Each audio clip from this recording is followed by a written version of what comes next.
नई दुनिया में आपका स्वागत है। आप सुन रहे हैं द हॉरर शो।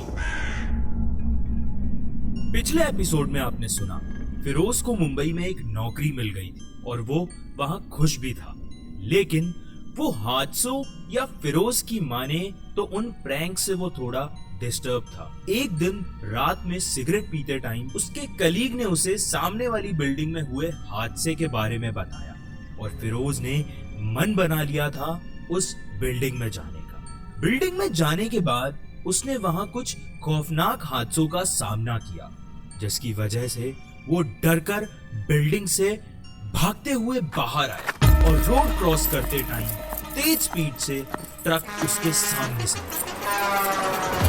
उस दिन उसकी जान कुछ मिनटों के लिए हलक में आ गई थी और न जाने वो उस ट्रक से भिड़ते भिड़ते कैसे बच गया। आइए जानते हैं इस कहानी में आगे क्या हुआ। नमस्कार दोस्तों, आप सुन रहे हैं द हॉरर शो। फिरोज भागता हुआ अपने ऑफिस की बिल्डिंग में आया। सिक्योरिटी गार्ड ने उससे पूछा, अरे फिरोज साहब, आप क्या हुआ आपको? आप इतना घबरा क्यों रहे हैं? लीजिए पानी पीजिए। फिरोज के मुंह से कोई आवाज नहीं निकली। उसने पानी की बोतल गार्ड से ली और पीते पीते लिफ्ट में आ गया। फिरोज लिफ्ट से बाहर निकलकर अपनी डेस्क पर गया और एक गहरी सांस लेके खुद को नॉर्मल करने की कोशिश करने लगा। कुछ मिनटों तक वो बस इनहेल और एक्सहेल कर रहा था। करीब 10-15 मिनट बाद वो थोड़ा नॉर्मल हुआ। उसने अपनी डायरी खोली और पेन से सब कुछ लिखने लगा। उसने हर एक बात डायरी में लिखी और समझने की कोशिश करने लगा कि आखिर उसके साथ ये सब हो क्या रहा है। काफी देर तक कोशिश करने के बाद वो उन उलझी हुई पहेलियों को नहीं सुलझा पाया और कंप्यूटर ऑन कर वीडियो एडिट करने लगा। फिरोज एक सीन एडिट कर रहा था जहां पर एक लड़की अपने कमरे में सो रही थी और अचानक उसके कमरे की लाइट ऑन हो गई और तभी फिरोज को यह एहसास हुआ कि जब वो पानी पीते पीते लिफ्ट में गया था तो उसने 6th फ्लोर का बटन तो दबाया ही था। तो आखिर वो लिफ्ट ऊपर कैसे आई? फिरोज के पैरों तले जमीन खिसक गई थी और फिरोज को यह यकीन हो गया था कि यह कोई प्रैंक नहीं, ये सच में कोई प्रेत आत्मा का खेल है। फिरोज की शिफ्ट खत्म हुई और वो ऑफिस से सीधे घर गया। फिरोज बहुत डरा हुआ था उस हादसे से।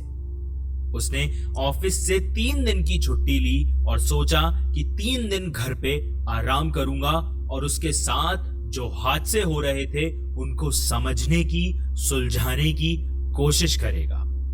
लेकिन उसे क्या पता था कि खौफ इतनी आसानी से पीछा नहीं छोड़ता है। अक्सर आप खौफ से जितना दूर भागते हैं, खौफ आपके उतना ही करीब आ जाता है। अगले दिन फिरोज घर से बाहर कुछ सामान लेने के लिए जाता है कि तभी उसकी बिल्डिंग का सिक्योरिटी गार्ड उससे पूछता है, फिरोज साहब, कल वो मेम साहब कौन थी आपके साथ? दिखने में तो बहुत खूबसूरत थी। इतना सुन फिरोज की रूह कांप जाती है और वो उल्टे पैर अपने फ्लैट की ओर भागता है। फिरोज पूरे घर के हर कोने में देखता है, लेकिन उसे कोई नजर नहीं आता। फिरोज को समझ नहीं आता कि आखिर ये सब उसके साथ हो क्या रहा है और क्यों हो रहा है। वो गार्ड को फोन करके ऊपर बुलाता है और उससे पूछता है कि तू किस लड़की की बात कर रहा था?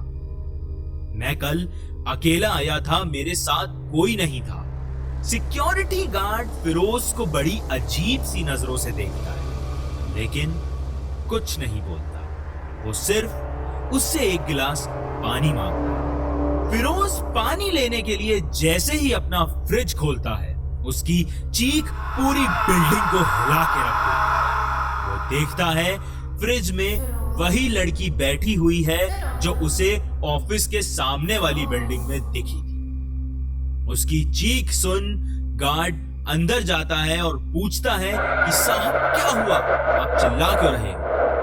फिरोज के मुंह से आवाज नहीं निकलती है। वो बस अपनी उंगली से फ्रिज की ओर इशारा करता है। गार्ड जब फ्रिज खोल के देखता है तो उसे वहां कुछ नहीं दिखता। फिरोज हैरान रह जाता है कि आखिर यह मुमकिन कैसे है। उसने खुद उस लड़की को फ्रिज में मुस्कुराते हुए देखा था। फिरोज की हालत दिन प दिन बिगड़ती जा रही थी। वो रात रात भर सोता नहीं था इस डर से कि कहीं वो लड़की ना आ जाए। उसके ऑफिस की छुट्टियां भी अब खत्म होने पर आ गई थी। करीब 3 दिन बाद फिरोज अपने ऑफिस जाता है।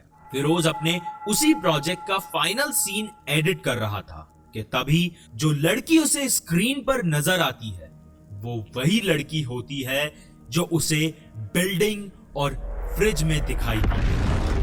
फिरोज की आंखें बड़ी हो जाती हैं और दिल की धड़कन मानो उसकी रफ्तार दुगनी होने लगती है। उसे अब ये एहसास होने लगता है कि अब उसके साथ कुछ बहुत बुरा होने वाला है। फिरोज हड़बड़ाता हुआ अपने प्रोजेक्ट मैनेजर को फोन करता है और उससे सारी घटनाओं के बारे में बताता है। आपको यह जानकर आश्चर्य होगा कि फिरोज का मैनेजर उसे बताता है, तुम किस कलीग की बात कर रहे हो फिरोज? नाइट शिफ्ट में पूरे ऑफिस में तुम्हारे अलावा कोई काम नहीं करता। और वो बिल्डिंग, ये कहानी, ये सब क्या है? हमारा ऑफिस शुरू से ही यही है। न जाने तुम किस लड़की और कलीग की बात कर रहे हो और तुमने कौन सा वॉइस नोट सुन लिया? तुम्हारी जान को खतरा हो सकता है? तुम्हारी तबीयत तो ठीक है? तुम एक काम करो, 3-4 दिन की छुट्टी और लो और घर पे आराम करो। उस वक्त फिरोज के जहन में सिर्फ वो ऑडियो चल रहा था जो उसने ईमेल पर सुना था। Dear Firos, congratulations on this project. We don't want to scare you. We just want to warn you. If you ever feel like someone is watching you, or if you feel like darkness is calling you, do not consider it normal. This could be a warning before something strange happens. We know that listening to this voice note might make you feel scared. Good luck. Firoz सोच में पड़ गया कि वो audio office team ने नहीं भेजा तो क्या वो आवाज उस लड़की की थी? फिरोज अब अपने ही सवालों में पूरी तरह उलझ चुका था। अपने मैनेजर से ये सब बातें सुन फिरोज का दिल बैठ गया। उसे अब एक ही रास्ता नजर आ रहा था। उसने अपने दोस्त लोकेश को कॉल किया और सारी घटनाओं के बारे में बताया। उन दोनों ने अगले दिन उस बिल्डिंग में जाने का तय किया। वो लोग सच का पता लगाना चाहते थे कि आखिर वो लड़की सच में कोई प्रेत आत्मा है या फिर फिरोज का कोई वहम। अगले दिन वो दोनों उस बिल्डिंग में गए और वहां उन्हें घुसते ही बहुत कुछ अजीब महसूस होने लगा था। और आज इस बात को करीब 5 साल गुजर गए और वो दोनों लोग आज तक उस बिल्डिंग से बाहर नहीं आए। वहां के लोगों की माने तो उन्हें कई बार उस बिल्डिंग से कुछ लोगों के चिल्लाने की आवाजें सुनाई देती हैं और कई लोगों का तो यह भी कहना है कि वो बिल्डिंग ही भूतिया है। उन दोनों के अचानक यूं गायब हो जाने से इस कहानी के बहुत सारे पन्ने अधूरे रह गए। ये कोई नहीं जानता कि वो लोग लापता हैं या उनकी मौत हो चुकी है। ये राज ही रह गया कि आखिर वो लड़की कौन थी।